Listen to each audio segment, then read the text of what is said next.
Yo soy Grace Sosa, estudiante del cuarto ciclo de la carrera de medicina y yo voy a estar encargada de dictarles el curso de procedimientos básicos de medicina junto con mi compañera Leticia que va a estar dictando a otro grupo, pero juntas vamos a estar encargadas de dar las asesorías del curso de PBM, ¿ok?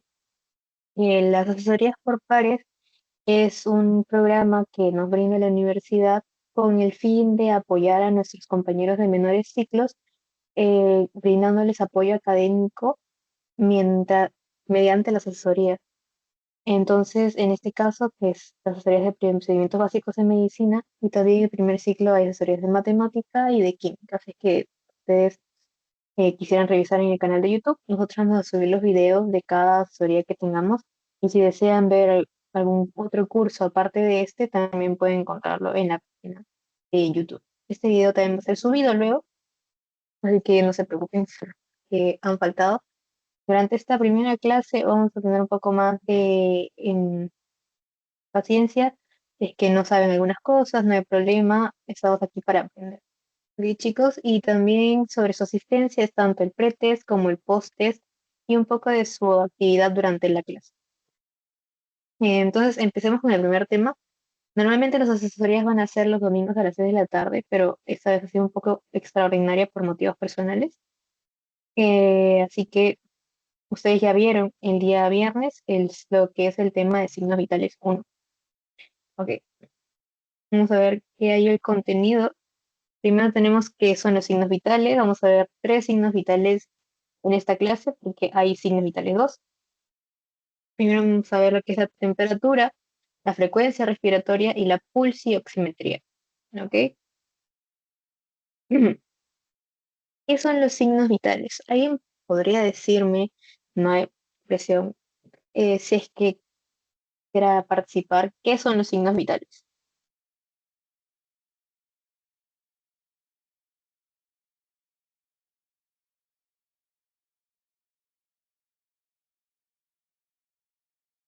No hay problema. Los signos vitales, según lo que es la definición mundial, son indicadores esenciales del estado de salud de una persona. Es decir, que estos nos van a poder dar una vista general de cómo está funcionando nuestro cuerpo. ¿Ok? Entonces, estos van a revelar funciones básicas y principales de los órganos y del sistema del ser humano. Nos pueden tanto dar si es que nosotros estamos con fiebre, si es que estamos taquicárdicos, si es que nuestro corazón está yendo mucho más rápido, si es que estamos respirando menos de lo normal, si es que estamos tanto en una presión baja, una presión alta, etcétera. Estos van a variar según la edad, porque cuando uno es más pequeño, tiene diferentes signos vitales a cuando uno es mucho mayor. ¿Ok? También actividad física y patologías, ¿no? Por ejemplo, hay algunas enfermedades como lo que es la hipertensión hace que el signo vital, que en este caso sería la presión arterial, aumente fuera de los balones normales, ¿no? ¿Cuándo tomar los signos vitales? Es importante tener en cuenta, como les digo, los signos vitales porque son un parámetro, son un indicador de cómo está funcionando nuestro organismo. Entonces, siempre al ingresar a un centro de salud nos tenemos que tomar los signos vitales. O alguna enfermera, algún doctor nos va a tomar los signos vitales. Es el famoso triaje, ¿no? Entonces, pasamos al triaje, nos pesan, nos tallan, nos hacen la pulsioximetría, nos toman la presión. Algunas veces toman la temperatura, ya no mucho, pero igual se siguen tomando los signos vitales. Al administrar medicamentos. ¿Por qué al administrar medicamentos? Porque estos pueden causar un efecto tanto secundario, un efecto adverso, un efecto de reacción alérgica que puede tanto elevar o bajar los signos vitales.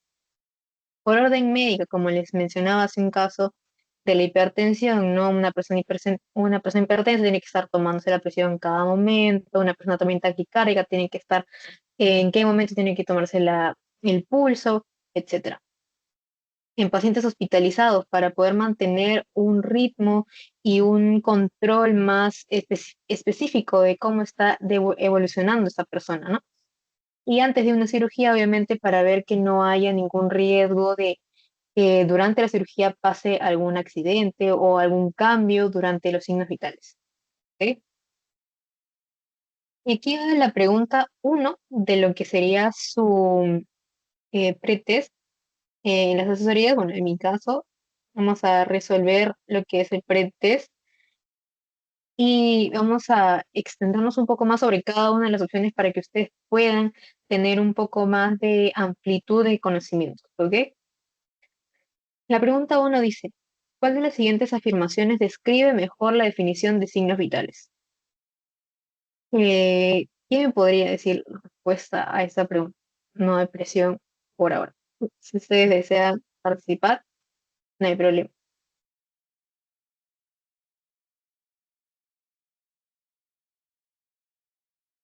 De repente son un poquito largas las opciones, así que vamos a ir paso por paso, ¿ok? La primera opción dice, los signos vitales son indicadores utilizados exclusivamente para diagnosticar enfermedades infecciosas.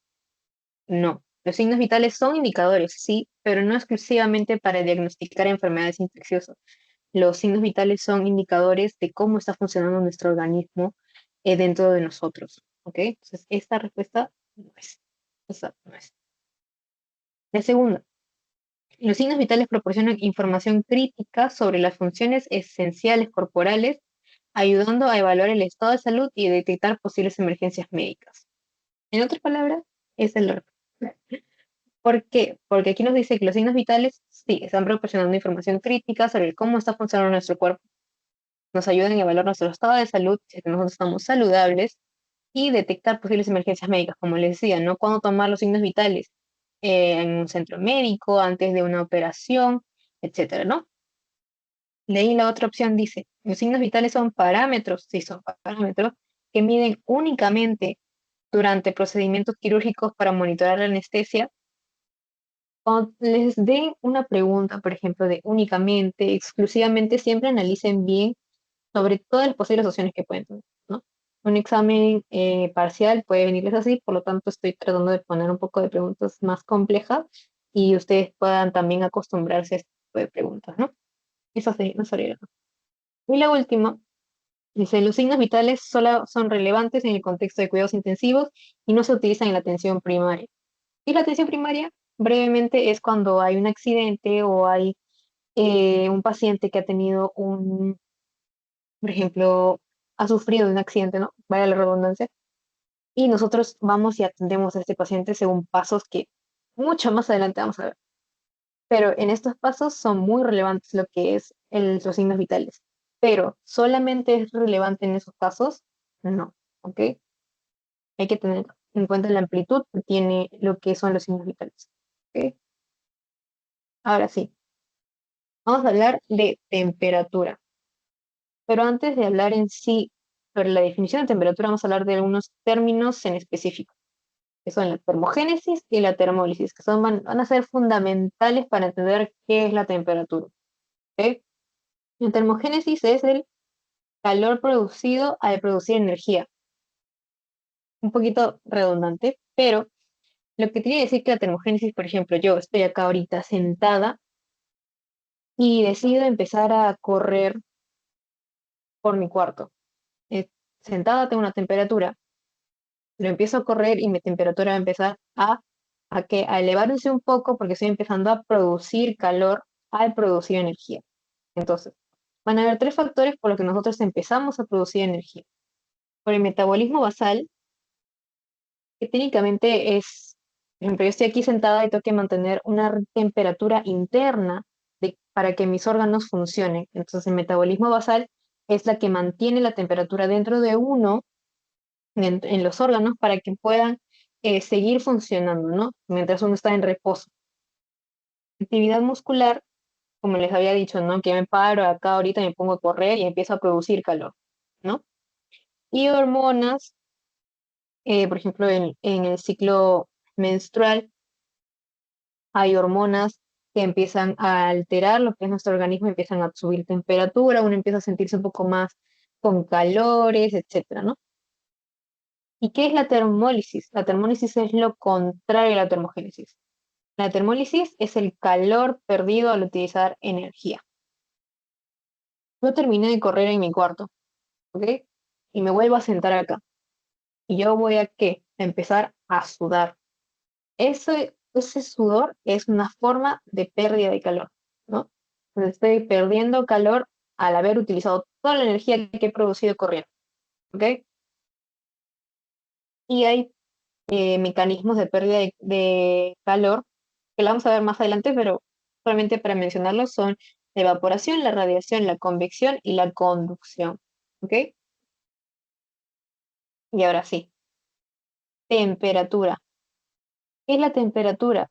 La temperatura es el nivel de equilibrio que hay entre la termogénesis y la termólisis.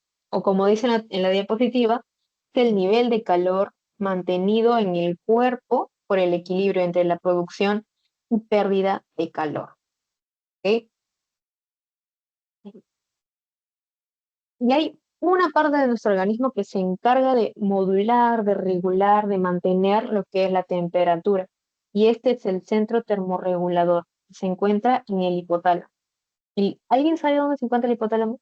Chico, es una pregunta un poquito fuera de tema. Bueno, no tan fuera. Sí es importante que sepan dónde es dónde está el hipotálamo. ¿Alguien sabe? En el cerebro. Ya, eso forma parte del encéfalo, que dentro del encéfalo está el cerebro, pero sí. Entonces, el hipotálamo se encuentra en la parte inferior del encéfalo, ¿ok? Y el hipotálamo tiene el hipotálamo anterior y el hipotálamo posterior. Y entre ellos van a mantener un equilibrio de la termólisis y la termogénesis.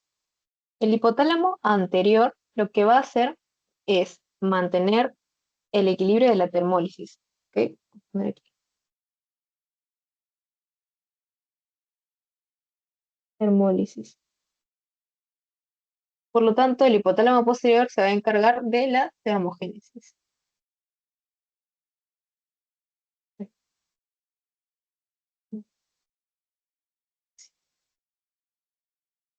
El hipotálamo anterior, ¿qué va a tener entonces?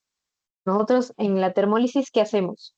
Disipamos calor, botamos calor, perdemos calor, ¿no? Entonces va a tener receptores de calor. ¿Ok?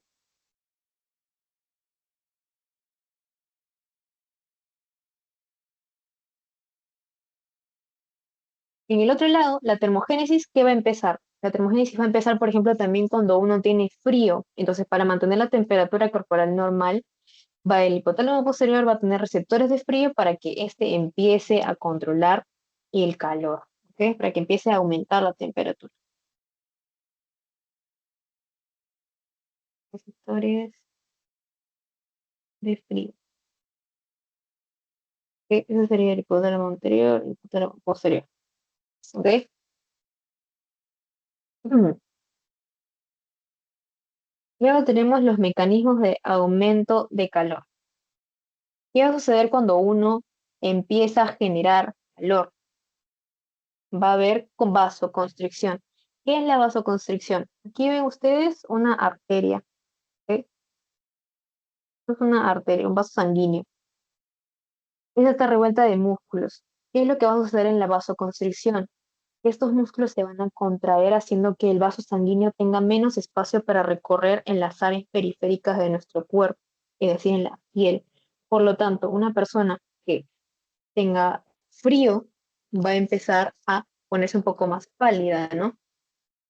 ¿Por qué? Porque está sucediendo la vasoconstricción en las áreas periféricas de los vasos sanguíneos, entonces se está contrayendo el músculo que está alrededor de la arteria, ¿ok?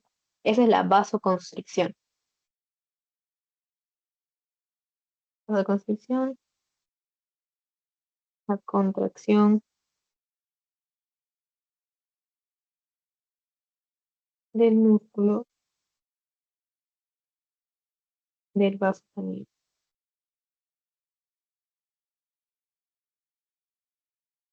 ¿Qué es la piloerección? Por ejemplo, cuando nosotros tenemos mucho frío, estamos, por ejemplo, ahorita en invierno, pues nuestros vellos corporales empiezan a erizarse, a erectarse.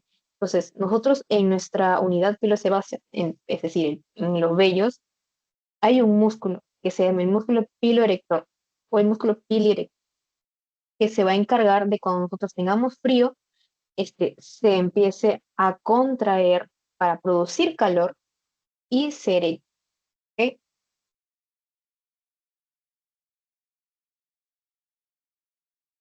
Ele- Elevación de la unidad sebácea para producir calor.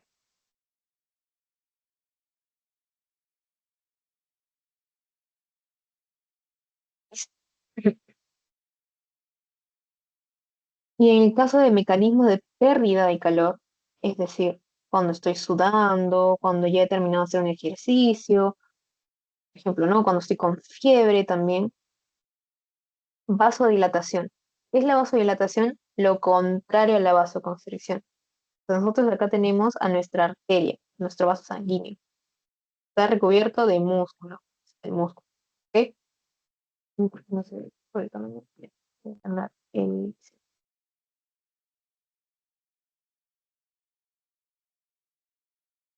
músculo y este es el vaso sanguíneo. Entonces, el músculo se va a dilatar, es decir, que de su posición normal va a empezar a darle más espacio a los vasos sanguíneos para que puedan recorrer por las zonas periféricas de nuestro cuerpo. Esto dando así que, por ejemplo, si yo ahorita tengo fiebre, me voy a poner roja, porque estoy haciendo vasodilatación en las arterias, en las mini capilares que están en mi cara, ¿no? Por ejemplo. O si yo termino de correr, también me voy a poner roja, también mis manos van a estar bastante rojas porque estoy aumentando la temperatura, ¿no? Y otros mecanismos de pérdida de calor que tenemos son, como les había mencionado, cuatro: la evaporación, la conducción, radiación y convección. ¿Ok? La evaporación técnicamente es cuando nosotros sudamos, ¿no? El sudor.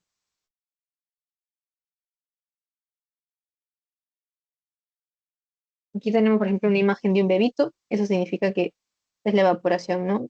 Nosotros mediante nuestro sudor estamos botando el calor. Luego tenemos lo que es la conducción.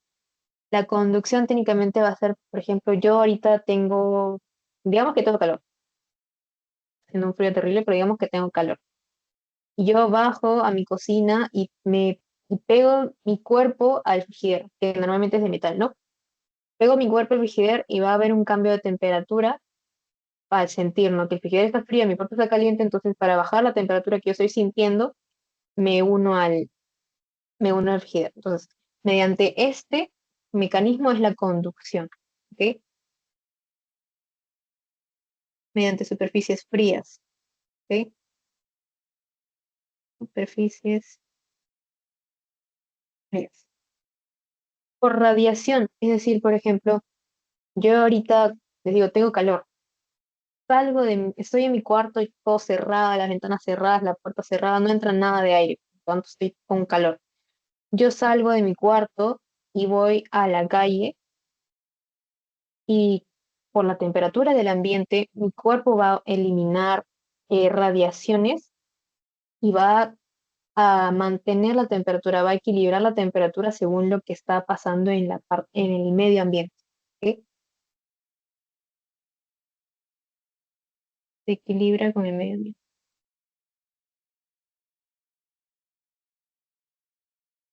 Medio ambiente.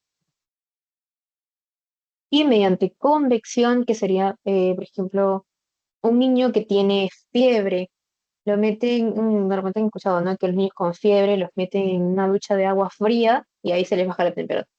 A este mecanismo se le llama convección, mediante también por ventarrones de aire frío, etcétera, ¿no? Entonces, aquí vemos al bebito que va a recibir, eh, por ejemplo, corrientes de aire frío que van a hacer que su temperatura baje.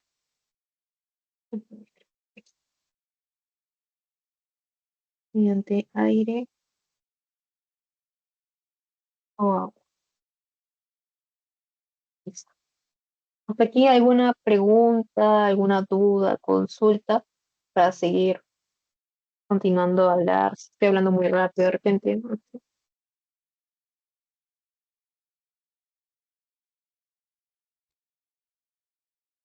¿Una pregunta? Ok, entonces continuemos. Sigue la pregunta 2 de su pretest, que es, ¿cómo responde el centro termorregulador en el hipotálamo a un aumento de temperatura corporal? Aumento de temperatura corporal es decir que estoy empezando a perder calor. Bueno, yo he empezado a generar calor. Entonces, el hipotálamo tiene que eliminar ese calor que yo estoy empezando a generar. ¿Ok? Vamos a analizar las opciones. Dice primero, disminuyendo la frecuencia respiratoria para conservar el calor. Yo he hablado de frecuencia respiratoria con alguna, en caso de alguna conexión con la temperatura, nada que ver. Pues no es. Luego, dice, contrayendo los vasos sanguíneos periféricos para reducir la pérdida de calor. ¿A qué se refiere con contraer los vasos periféricos? A vasoconstricción. Y la vasoconstricción se da cuando hay termogénesis. ¿Ok?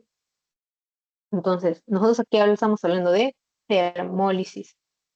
Entonces, nosotros estamos frente a al aumento de la temperatura corporal, nosotros tenemos que eliminarlo. No está diciendo que por ejemplo, ante una disminución de la temperatura corporal.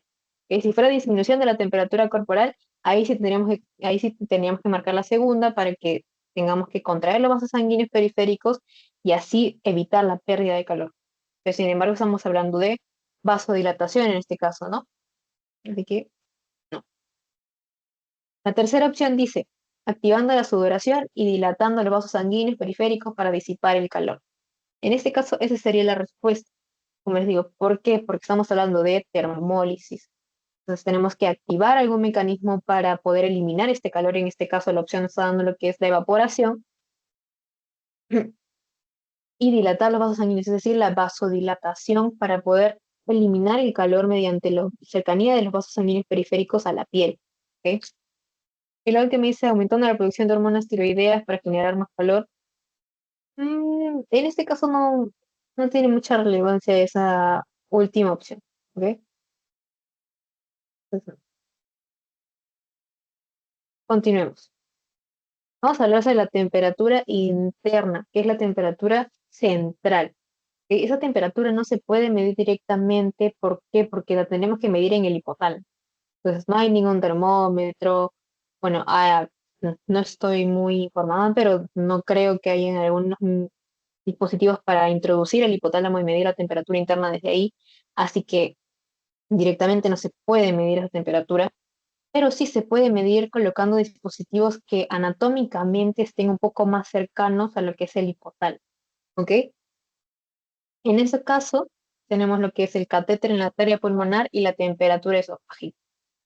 Aquí tenemos en la imagen de la izquierda un corazón y los pulmones. En este procedimiento se ingresa un catéter en la parte del tórax, en la arteria pulmonar, digamos que en esa zona, ¿no? Que es un poquito más accesible y no tener que golpear la otra vena que viene, la vena cava superior, en este caso, pero si inserta tu catéter en la arteria pulmonar y por su cercanía y un poco más de eh, eficacia que tiene, se utiliza para la temperatura interna. Y en el otro caso tenemos la temperatura esofágica, que también se inserta un catéter por la boca para medir la temperatura del esófago.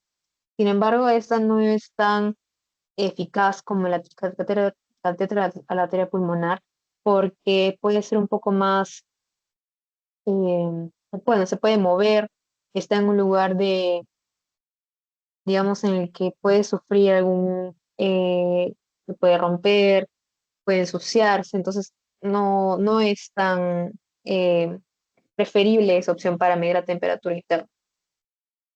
¿Y por qué tampoco medimos la temperatura interna en pacientes conscientes? Porque sería bastante incómodo tener que meterle un catéter a una persona en la boca o tener que meterle un catéter en el tórax y tenerlo ahí para medir la temperatura interna del cuerpo. Sería muy incómodo y también falta de asepsia que hay a veces en algunos lugares, entonces no es recomendable tomar la temperatura interna. Por lo tanto, se mide más que nada en pacientes sedados, en pacientes que están en una operación, ¿no? Y así mantener lo que es, ¿cómo se dice? El control de la temperatura. ¿Ok? Se puede medir directamente.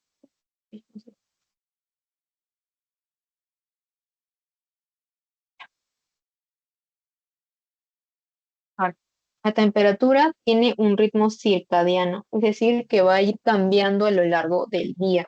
No va a ser la misma en todos momentos. ¿Ok? La mínima temperatura de nuestro organismo va a ser a las 4 a las 5 de la mañana. ¿Ok? Y la máxima va a ser entre las 4 y las 7 de la noche. Hay literaturas que tienen diferentes opiniones sobre esto, sin embargo, casi en todas se tiene el mismo término de que a las 4 de la mañana, a las 5 de la mañana es la mínima y la máxima a las 4 y 7 de la noche. ¿Ok? Por ejemplo, aquí en esta imagen podemos ver que no está igual, pero dice, por ejemplo, que aquí la temperatura corporal más baja es a las 4 y media de la mañana y que la temperatura corporal más elevada es a las 7 de la noche. ¿Ok? Con decir temperatura corporal más elevada no se refiere a fiebre, ¿ah? O no significa que estamos haciendo fiebre a esa hora o que a las 4 de la mañana tengo una temperatura muy baja que me puede dar algo, no. No. Es dentro de los rangos de temperatura normal, que los vamos a ver ahora. La clasificación de temperatura corporal. ¿Ok? Tenemos lo que es la hipotermia. ¿Quién me puede decir qué es la hipotermia? ¿Qué quiere para bien?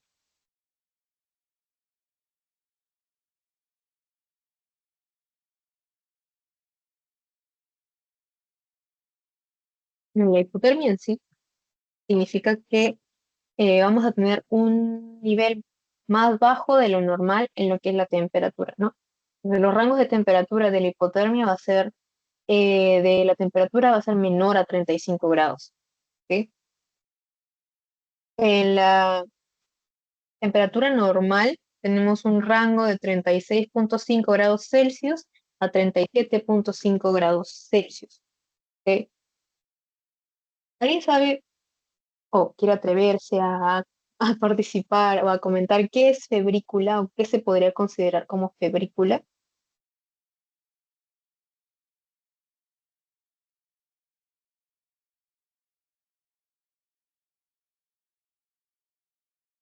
No hay problema. ¿Ok? La febrícula es como un antes de la fiebre. No es necesariamente fiebre porque no está a una temperatura bastante elevada, sin embargo, la febrícula en pacientes que están en emergencia nos puede dar como un indicador de que esa persona puede estar haciendo tanto una infección o que algo está pasando dentro del organismo de esta persona que está elevando la temperatura de su organismo. ¿Ok? Entonces, en una UCI va a ser bastante importante ver que los parámetros de temperatura, si están dentro de los que son de febrícula, eh, sean los correctos, ¿no? Si es que este paciente está haciendo una temperatura entre 37,2 y 37,7, es posible que esté teniendo una infección o que que esté sucediendo algo, ¿no? Con este paciente. De fiebre. La fiebre técnicamente es cuando la temperatura está elevada poco más de lo normal, más de lo normal. En el caso de la temperatura oral sería más del 37,7. En el caso de la temperatura central sería más de 38,3. Mm, ya. Y la hipertermia, que ya es un caso mucho más complicado digamos, de modular, porque la hipertermia es ya un exceso de temperatura corporal, es decir, una temperatura mayor a 40, 41 grados, que ya es bastante preocupante porque en el caso de los niños una temperatura de 40 grados podría causarle una convulsión al niño, ¿no? Entonces la hipertermia también es una clasificación de la temperatura corporal muy grave, así que hay que tenerlo en cuenta. De repente algún familiar que haga una fiebre de 40, ustedes tienen que estar pendientes y ya, si es que esta sube, tienen que llevarlo de emergencia porque es muy, muy, muy grave, ¿ok? ¿Hasta ahí alguna pregunta, alguna duda? Estoy hablando muy rápido.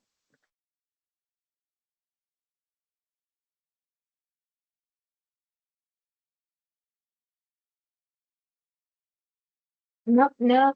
Ok, entonces continuemos. La tercera pregunta del pretest, ¿qué nos dice? Es un caso clínico, también quiero acostumbrarlos a los casos clínicos, que le va a venir bastante en su examen parcial, así les van a venir, así que no se vayan a sorprender mucho, no se vayan a asustar, porque a veces los casos clínicos que ponen los exámenes son como el real caso clínico, te ponen 6, 7 líneas de caso y la pregunta es simple y uno lo confunde, ¿no? Entonces, vamos a tratar de acostumbrarnos a estos casos, ¿ok? Dice, un paciente de 30 años acude a la consulta presentando una temperatura corporal de 38,5 grados. Según la clasificación de temperaturas corporales, ¿cómo se clasificaría esa temperatura? Una temperatura de 38,5. ¿En dónde clasifica, chicos? ¿Quién puede decir dónde clasifica una temperatura de 38,5?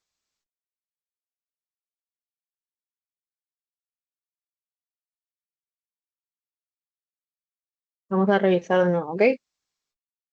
Una temperatura de 38,5. ¿Dónde vendría a estar? En la categoría de fiebre, ¿ok? Entonces, este paciente que está llegando a la UCI con una temperatura de 38,5 tiene una fiebre, ¿ok? Hipotermia no tiene porque la temperatura para, la- para que sea hipotermia tiene que ser menor a 35 grados. Una normotermia. ¿Qué es la normotermia? Una temperatura normal, por lo tanto, dentro del rango de 36,5 a 37,5. Febrícula, dentro del rango de 37,2 a 37,7. Y acá el paciente no está teniendo esa temperatura. Y en el caso de fiebre, de la temperatura oral, la temperatura va a ser mayor al 37,7. No, 37,5 creo, ¿no? No, sí, 37,7. Entonces, en este caso la respuesta sería la 4. Fiebre. Tengan en cuenta las respuestas porque puede que se den a las mismas preguntas en el post-test. Tienen que prestar atención a la clase para que puedan responder bien su post-test, ¿ok? Ahora, vamos a ver qué son los factores que influyen en la variación de temperatura. La temperatura en todos no va a ser la misma, como les decía al inicio, en los signos vitales también. Así que, ¿qué factor va a haber? La edad. Los niños y los adultos mayores, los lactantes, los recién nacidos no tienen una temperatura igual, ¿ok? Y en este caso vamos a tomar de ejemplo la temperatura oral, ¿ok? En un niño de 0 a 2 años, una temperatura normal, una normotermia, sería de 35 a 37,7. ¿Ok? Oral. Este cuadro es de otra literatura, no es la misma literatura que usa el profesor, así que no se vayan a guiar mucho de lo que es, de los rangos que están acá, porque varía mucho en diferentes libros, en diferentes páginas, ¿no? Pero de cómo está en las diapositivas, así les va a venir en su examen. Así que de eso básense. No, esto es como más para que ustedes sepan, ¿no? Cómo varía. De los 3 a los 10 años casi es la misma, pero ya empieza a aumentar a los 11 a 65 años, ¿no? Y a los más de 65 años disminuye, ¿no? Porque una persona mayor que tiene una temperatura mayor a 37 grados ya se le podría considerar como fiebre, ¿no? Porque es diferente cómo están funcionando sus órganos o cómo están funcionando su metabolismo, ¿no? Otro factor de variación de temperatura, la gestación. Las gestantes que varían en temperatura es bastante riesgoso. Si una gestante tiene fiebre, digamos, ¿no? Por ejemplo, en las primeras semanas puede generar que esto tenga una repercusión fuerte sobre su bebé, ¿no? En la creación de lo que es el sistema nervioso central, por ejemplo, ¿no? Como les decía también al inicio, factores hormonales y bebidas frías o calientes, ¿no? Si yo estoy comiendo helado y de la nada me quieren tomar la temperatura, no me pueden tomar la temperatura porque mi boca está en una temperatura diferente a lo que es en mi organismo. Entonces va a haber un cambio y no va a dar un correcto resultado. ¿Ok? Ahora vamos a hablar de los tipos de termómetros. Tenemos el famoso termómetro de vidrio o el famoso termómetro de mercurio. Ese se puede usar tanto en la boca como en la axila, o como se le dice, bucoaxilar. Hay que tener mucho cuidado con este, porque hay que tener bastante precaución, porque si esto se cae, se rompe, el mercurio es bastante letal para las personas, entonces hay que tener un bastante cuidado con esto. ¿Ok? Y luego tenemos el termómetro digital. El termómetro digital es un poco más efectivo que los otros demás termómetros, al mismo hecho que es un termómetro más tecnológico, más efectivo, un poco más efectivo.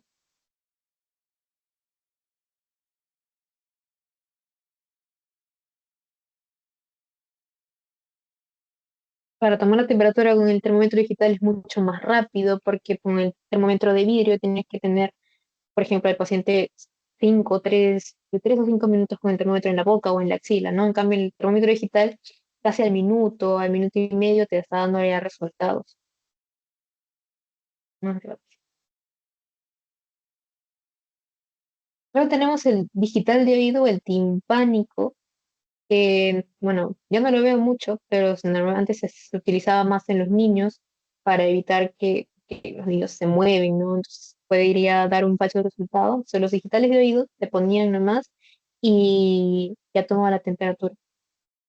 Pero estos también hay que tener mucho cuidado porque es un poquito más diferente al digital normal, ¿ok? Pero es esto, igual nos va a dar temperatura, ¿ok? Otro tipo de termómetro, el de tira plástica. Yo en mi vida jamás he visto un termómetro de tira plástica, siéndoles honesto, siéndoles honesto, pero al parecer existen. Yo también me enteré en primer ciclo que existían ese tipo de termómetros. Son mucho menos efectivos, pueden dar falsos resultados.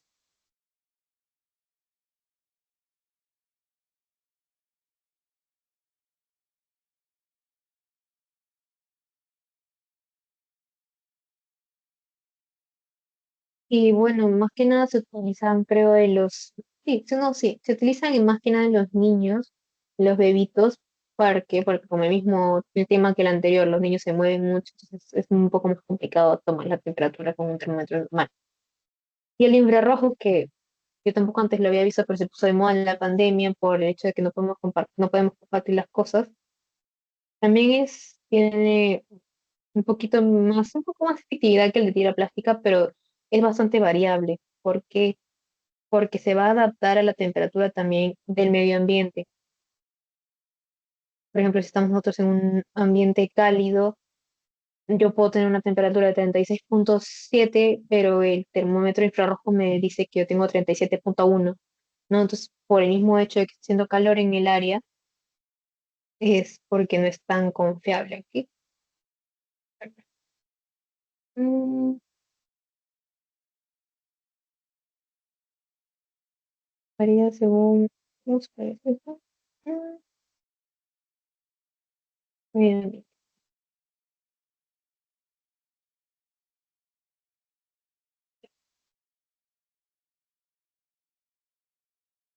Ahora, la medición de la temperatura. Esa se realiza tanto en boca, axila, recto y en el conducto auditivo, como les decía, el digital de oído. Y ese es muy importante. Eso tómenlo en cuenta, nunca lo borren de su cabeza. La temperatura axilar, oral y rectal van a tener entre cada una diferencia de 0,5 centígrados. ¿Ok? Por ejemplo, si en la temperatura axilar yo me tomo y tengo 36,5, es decir, que en temperatura oral tengo un 37 y de temperatura rectal tengo un 37,5. ¿Ok? Eso acuérdense, nunca se lo borren en su cabeza. Eso fijo le puede venir a infectar. ¿Ok?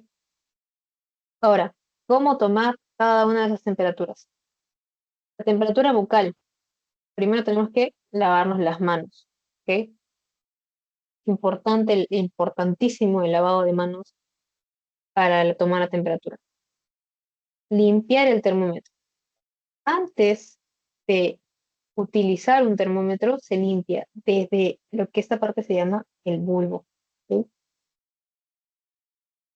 El bulbo. Todo esto además es el tallo del termómetro. Entonces, para limpiarlo antes, se limpia desde aquí hacia el tallo. Ese es el antes.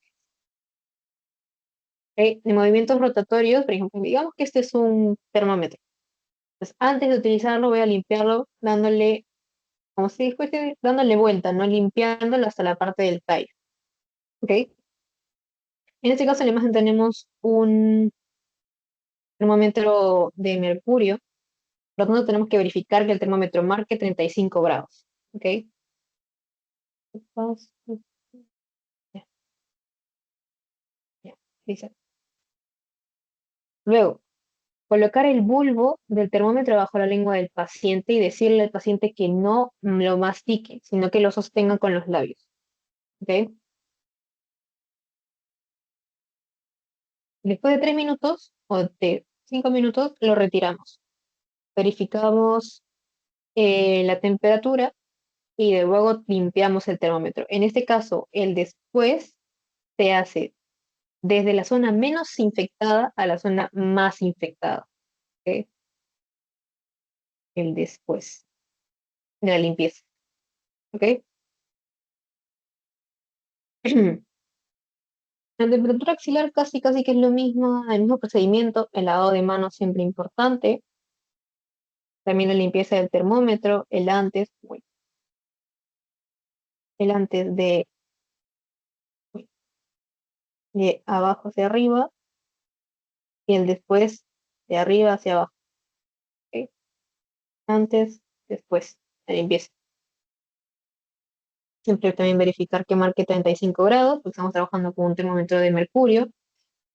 Le vas a decir al paciente que separe el brazo, limpias la zona que vas a utilizar de la axila, y con ese mismo algodón o gasa que estás utilizando para limpiar, vas a poner el termómetro. Y vas a decirle al paciente que cierre el brazo y que coloque su brazo frente a su tórax, que lo junte a su tórax. ¿Ok? Y así van a poder mantener muchísimo mejor el termómetro y que no se caiga.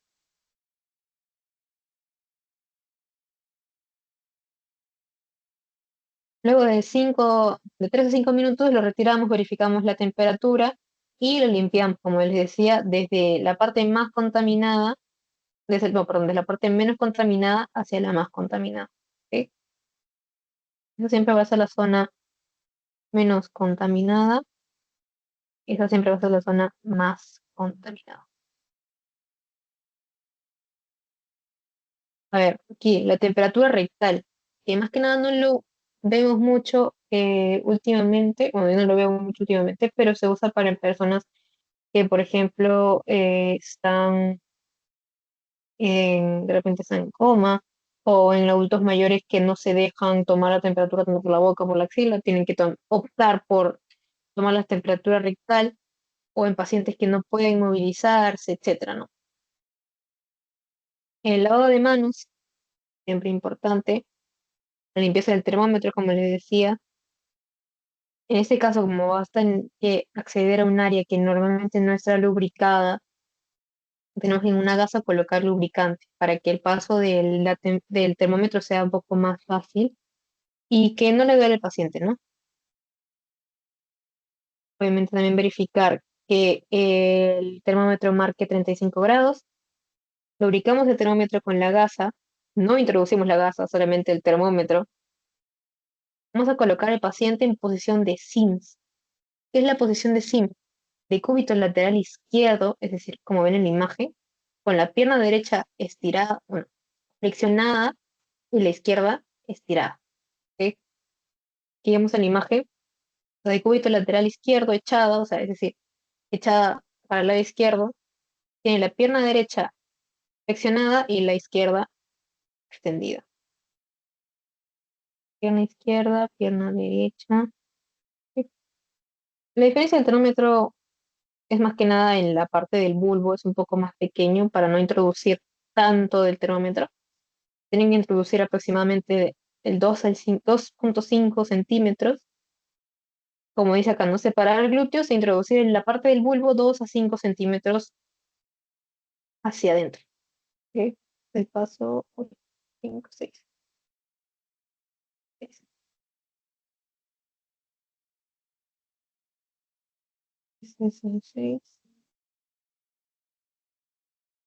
6, 6.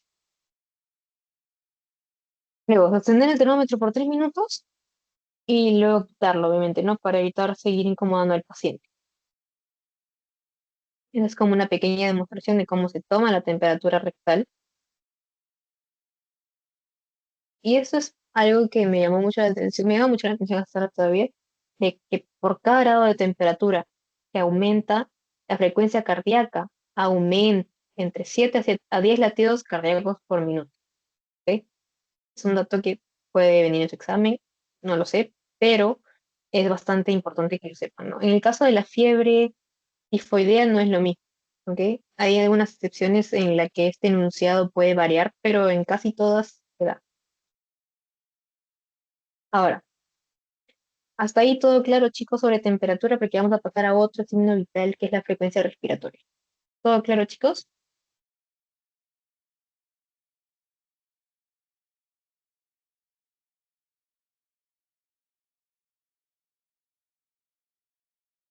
Gracias, perfecto. Uy. Para poder ver la frecuencia respiratoria, vamos a primero ver cómo está conformado nuestro sistema respiratorio, ¿ok? Nuestro sistema respiratorio está conformado por tanto la nariz, no se ve, con- no sé, la nariz, la boca, la faringe, la tráquea, los bronquios, bronquiolos, alveolos, etcétera, ¿no? Bueno, los pulmones en sí. ¿Ok? Pues tenemos que saber cómo funciona nuestro sistema respiratorio para poder tener en cuenta lo que viene de frecuencia respiratoria. Entonces, parte del sistema respiratorio son la nariz, la boca, la laringe, la faringe. Uy, me olvidé la laringe. Debe ser laringe.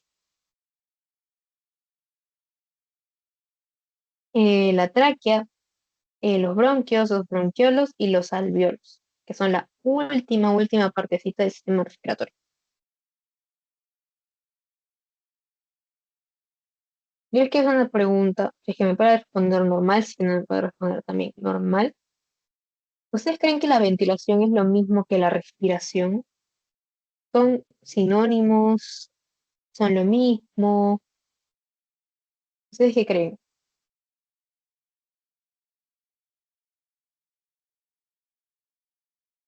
Pues les digo que no son lo mismo. La respiración y la ventilación no son lo mismo. Sin embargo, la ventilación está dentro de lo que es la respiración. ¿Ok? Ventilación forma parte de la respiración. La ventilación solamente se conforma de dos movimientos, son la inspiración y la expiración. En la inspiración, ¿qué sucede? Nosotros hacemos que nuestro diafragma funcione, ahí está funcionando, está descendiendo. Lo que está haciendo es que nuestros pulmones se expandan y el diafragma va a descender. Nos está ingresando lo que es el oxígeno. ¿Qué hay que tener en cuenta en la inspiración? Ingreso de oxígeno y baja el diafragma, que es un músculo. ¿Ok? Por lo tanto, se va a expandir el tórax. Otro nombre que tiene la inspiración es la expansión. ¿Ok? ¿Por qué? Porque se expande el tórax, se hace como que se infla, ¿no? Y luego la expiración, o también llamada la contracción, es que nosotros al botar el aire, estamos botando lo que es CO2. Entonces acá sale CO2. Y lo que va a hacer el diafragma es como ya los pulmones están botando el aire, va a ascender, ¿no? Va a hacer este arquito.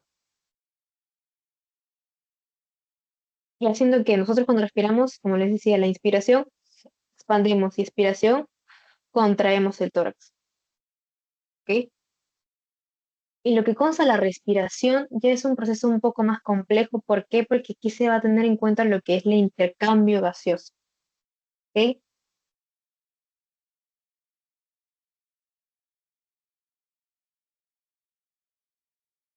Ese intercambio gaseoso clínicamente es que los capilares que llegan hasta los alveolos va a haber un cambio de CO2 y O2.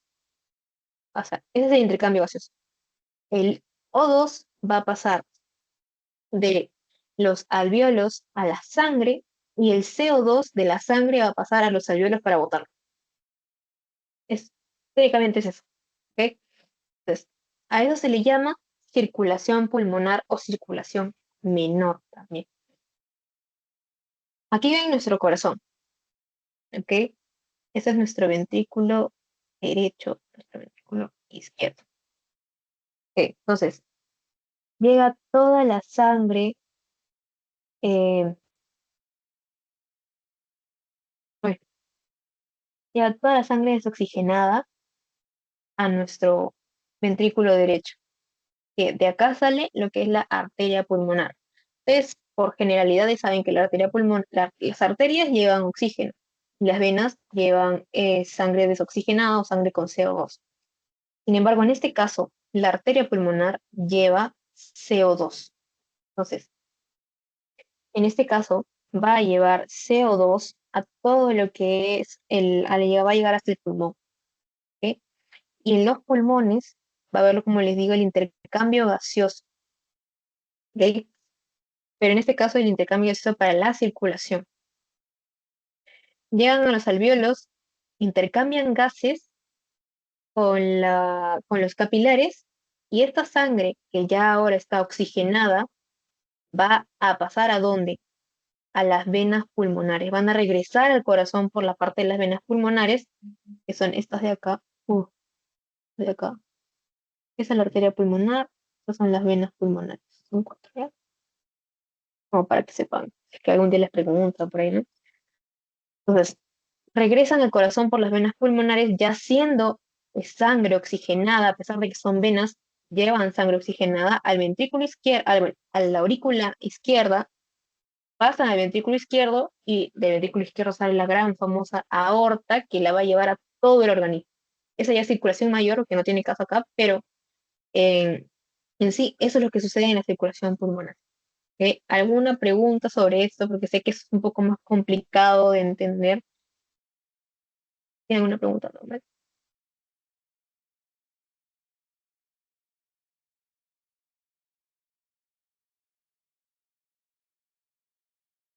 Sí, listo. Continuemos entonces, no hay ninguna pregunta. ¿De qué va a estar compuesto el aire que nosotros inspiramos y expiramos? Seguimos con los conceptos antes de introducir qué es la frecuencia respiratoria, ¿no? Vamos a tener, nosotros inspiramos y expiramos gases, ¿ok? Entonces, este aire que inspiramos va a estar compuesto de nitrógeno, oxígeno, el dióxido de carbono. El nitrógeno en sus porcentajes no va a variar en lo que inspiramos o expiramos. Lo que sí va a variar es el oxígeno. Nosotros inspiramos aproximadamente 21% de oxígeno y lo que expiramos aproximadamente es un 16% de oxígeno. Es decir, que casi que nos quedamos con un 5% del oxígeno que respiramos. Sin embargo, nosotros respiramos un 0,04% de dióxido de carbono, pero nosotros expiramos un 4%, casi 10 veces más. ¿Ok? 10, sí, 10 veces más. ¿Ok?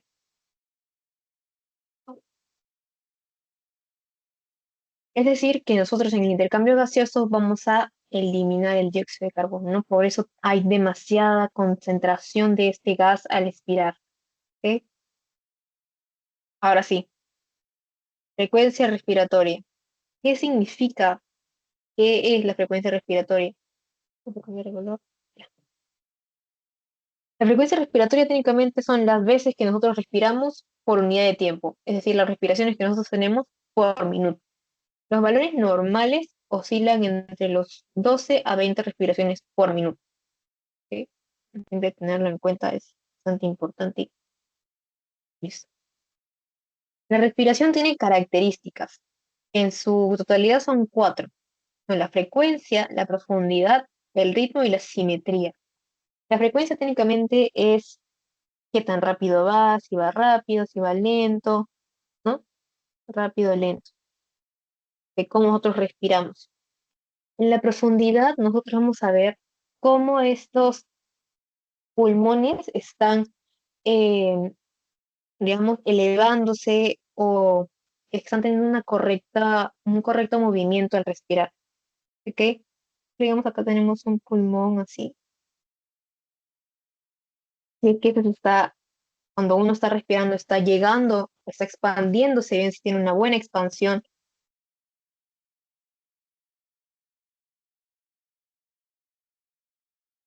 O si, por ejemplo, este otro pulmón tiene un, no me salió. Este otro pulmón tiene una buena contracción, ¿no? Por eso la profundidad es importante verificarla cuando estamos tomando lo que es la frecuencia respiratoria. ¿Ok? El ritmo también es importante porque hay que tener en cuenta de cómo nosotros, qué tanto nos demoramos nosotros en inspirar y en expirar. Que técnicamente, si no estoy mal, es una relación de 1 a 2 segundos, porque nos tomamos 3 segundos en respirar. Entonces, en cuenta, nos tomamos 3 segundos en respirar. Entonces, es como una relación de 1 a 2. ¿Ok? Entonces, es el equilibrio entre inspiración y expiración.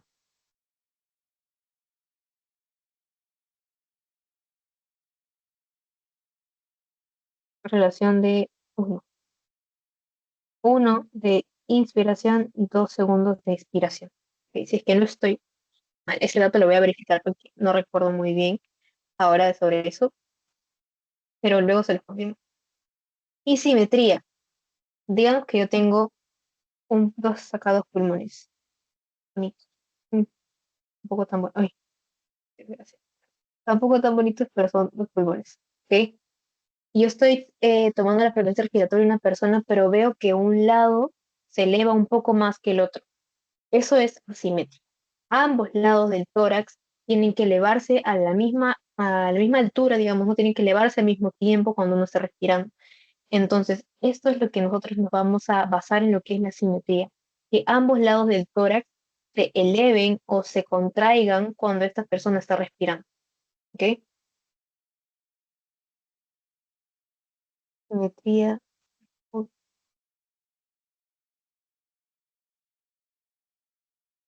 tórax, ambos lados del tórax tienen que estar a la par.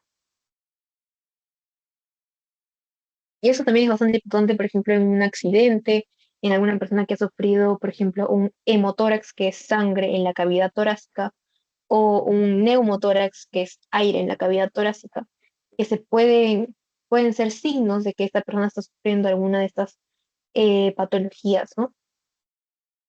Listo. Ahora vamos a ver los valores normales de la frecuencia respiratoria. Como les decía, en temperatura también van a variar esto según la edad. ¿Ok? En un recién nacido va a tener una frecuencia respiratoria bastante alta a comparación de un adulto, tiene una frecuencia respiratoria de 40 a 60 respiraciones por minuto. Un lactante menor de 20 a 40 respiraciones por minuto. Un lactante mayor va a tener de 30 a 35. Un niño de 2 a 4 años, y casi igual que un lactante mayor, que es casi hasta el año, de 3 a 35 respiraciones por minuto. De 6 a 8 años ya empieza a disminuir la cantidad de frecuencia respiratoria, de 20 a 25 respiraciones por minuto. Y un adulto Ese número que tienen ahí es como el promedio, ¿no? Pero el general es de 12 a 20, pero el promedio de un adulto es que respire 14 a 16 respiraciones por minuto, igual que un adulto mayor. ¿Ok?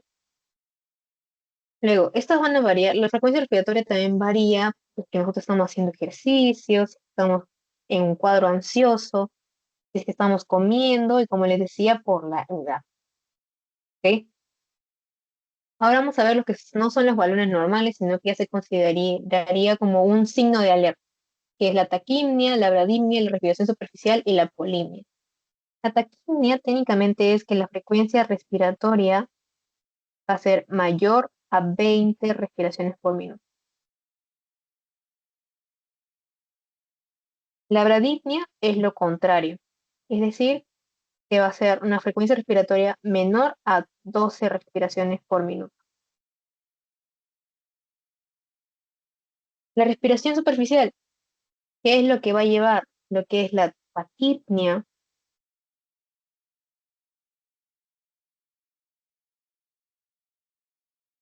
más una amplitud o como se diría una profundidad aumentada.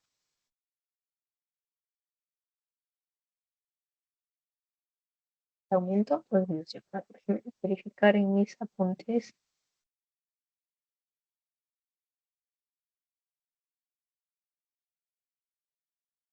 Ah, era disminución, perdón, era disminución.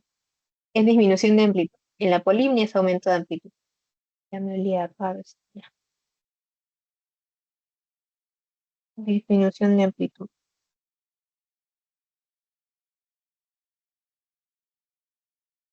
¿A qué se refiere con respiración superficial? Taquipnia. Estoy respirando a más de 20 veces por minuto. Es decir, que yo estoy y una disminución de amplitud de lo que es el tórax. Entonces yo estoy respirando así. ¿Ve? Estoy ampliando no estoy ampliando completamente como debería ampliar mi tórax para respirar normalmente. Eso se le llama respiración superficial.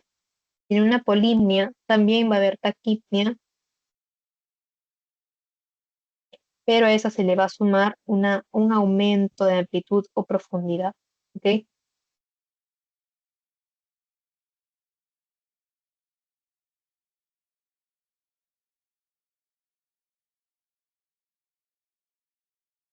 Ya.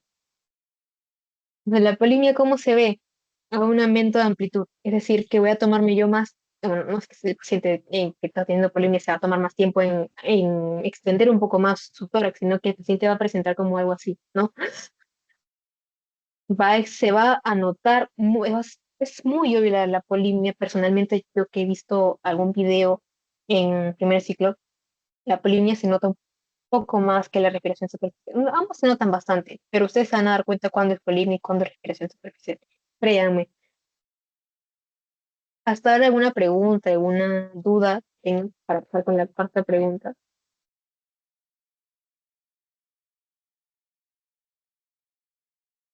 No falta poco, chicos, no se preocupen. Pronto serán libres.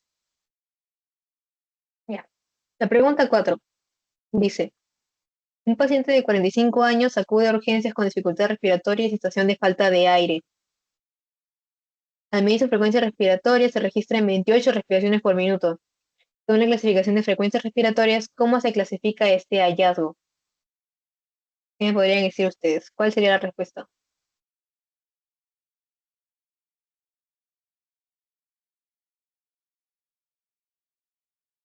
No hay problema. En este caso, sería, si nos está diciendo que este paciente está teniendo 28 respiraciones por minuto, está fuera de lo normal. Pero fuera de lo normal, ¿qué? Está muy elevada las respiraciones por minuto. Por lo tanto, este paciente está teniendo una taquipnia. ¿Ok? ¿Qué significa eupna? Es respiración normal. ¿Ok? Bradipnia no es porque no está teniendo menos de 12 respiraciones por minuto. Y apnea significa que el paciente no está respirando. Pero acá nos dice que si está respirando, así que no es. No respira. Tampoco es. ¿Ok? Ahora pasamos con el último de signos vitales uno, que es la pulsioximetría.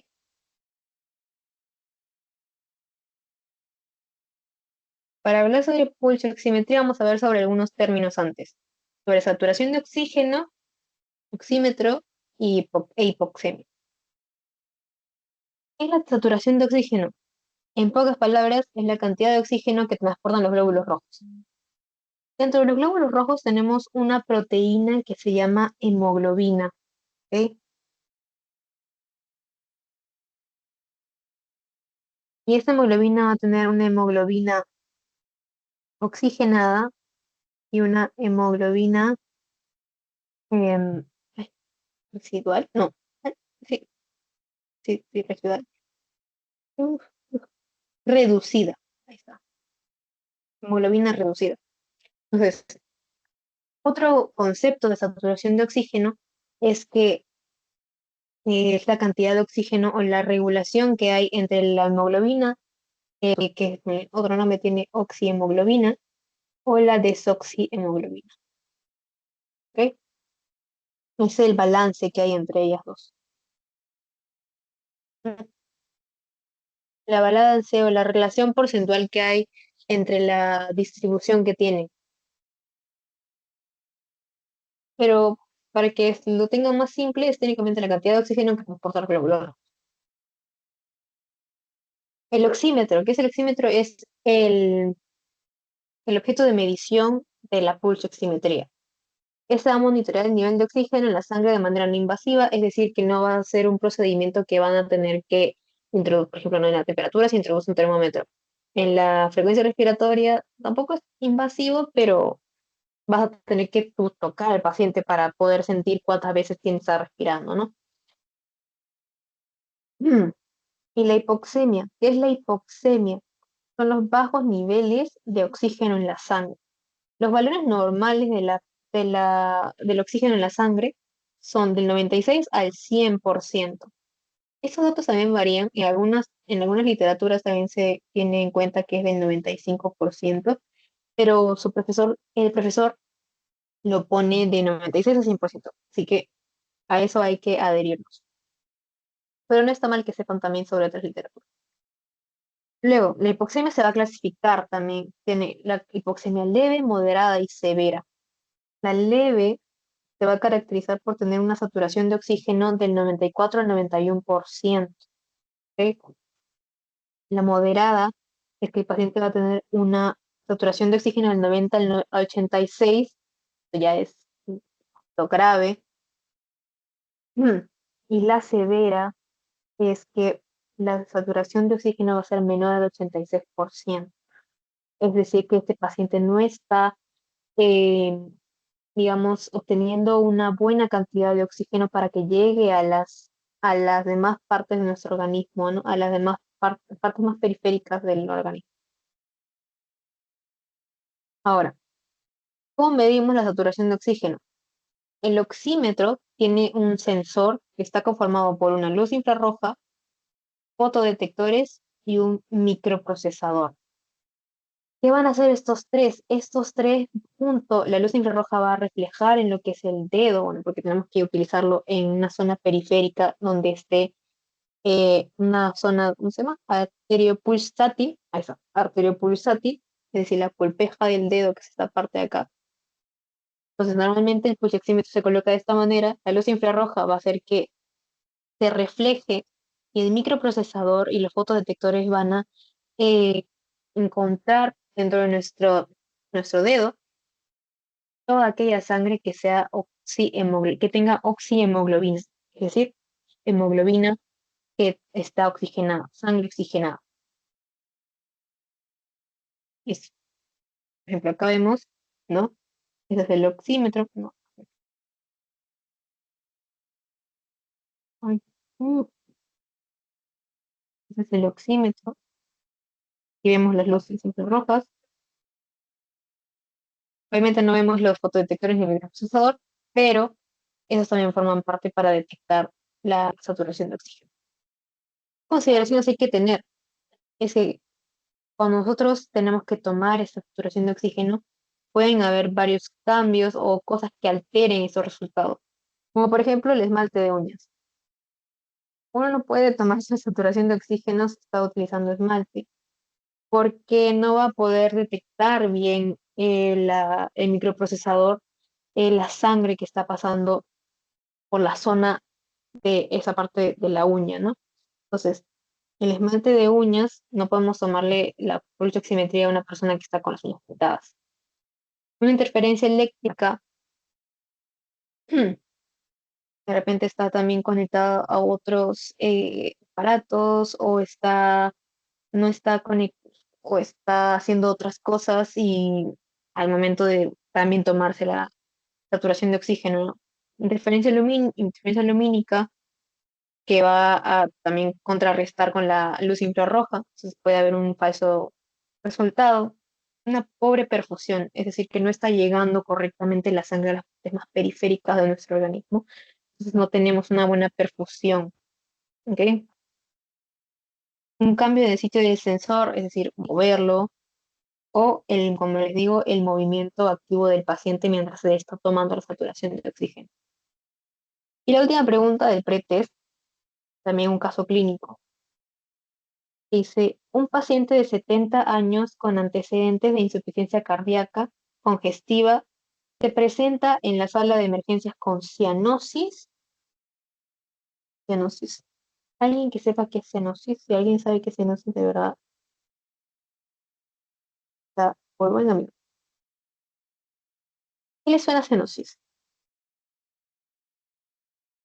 La cianosis es cuando una persona, al no tener una buena saturación de oxígeno, se empieza a poner morada, o sea, bueno, azul, al no recibir una buena cantidad de oxígeno y dificultad para respirar. El oxímetro muestra una saturación de oxígeno del 92%. ¿Cómo se clasificaría este nivel de saturación según la clasificación de hipoxemia? De por sí, ya podemos decir que este paciente está bajo de los valores normales. No está dentro del 96-95%, por lo tanto está haciendo una hipoxemia. ¿Qué clase de hipoxemia? Normoxemia no es porque la normoxemia es normal, ¿sí? Una hipoxemia severa tampoco porque no está bajo los 86% de la saturación. Una hipoxemia moderada tampoco porque no está dentro del 91 ni el 90 y el 86. Una hipoxemia leve sería la respuesta porque está dentro del 94 al 91%, que es el rango de hipoxemia leve. ¿Ok? Bueno, chicos, eso ha sido toda la asesoría del día de hoy. Eh, Gracias por haber prestado atención. Ahorita no se vayan, les voy a pasar su post-test, que también va a contar como su asistencia, así que no se olviden de eso. Solamente el post-test lo voy a pasar solamente por el chat del Teams, así que estén atentos. Ya, los acabo de mandar, me confirman de repente si es que hay algún problema con el link. Y bueno, muchas gracias, chicos.